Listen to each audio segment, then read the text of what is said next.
Magandang buhay mga kababayan, at ngayon ay naisipan namin bumalik dito sa bukid upang tignan ang mga pusa, pero may hindi magandang nangyari.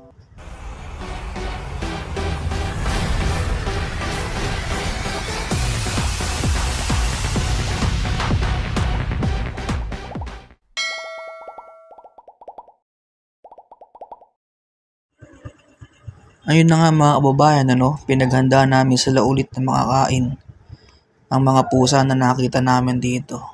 Pero isa ang bumagabag sa aming kaisipan. Ang tanong na nasaan kaya sila?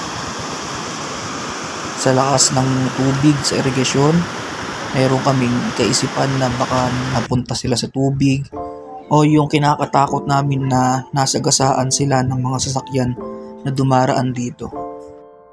Sa mga oras na ito mga kababayan ay patuloy pa rin hinahanap ng aking asawa yung mga pusa na napamahal na sa amin.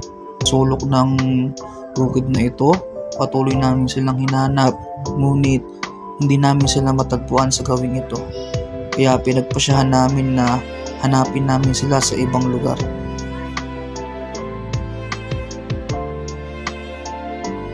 Tahimik ang aking asawa habang hinahanap ang mga pusa na kanyang pinakain noong isang araw.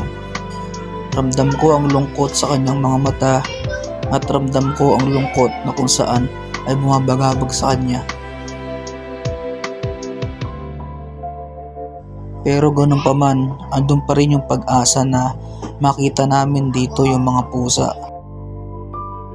Sabay namin pinuntahan dito sa kabilang irigasyon, ngunit wala pa rin.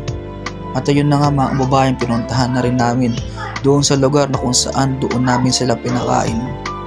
Pero sa kasamaang palad mga kababayan, wala na talaga yung 3 pusa na aming inalagaan at pinakain noong isang araw.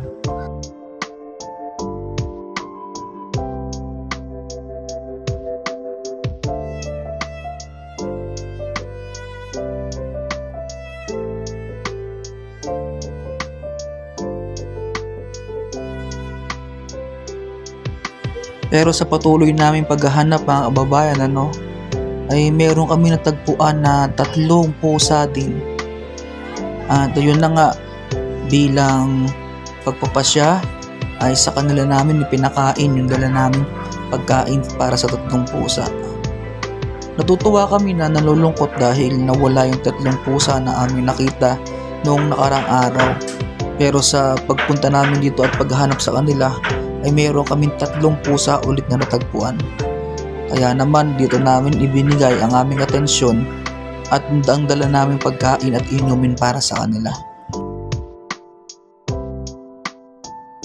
Napag-isip kaming mag-asawa kung ito nga ba ay isang tadhana na nawala yung pusa naming nakita dito sa lugar na ito, pero may pusa naman na ipinalit. Magkapareho ng bilang at magkapareho ng laki. At sa mga oras na ito mga kababayan, ramdam ko yung lungkot sa asawa ko. Dahil habang pauwi kami ay patuloy pa rin niyang tinitignan yung paligid kung makikita namin yung 3 pusa na pinakain at inalagaan namin noong nakaraang araw. Pero sa mga sandaling ito, kami ay uuwi na at umaasa na pagbalik namin sa susunod ay makita ulit namin ang mga pusa na iyon.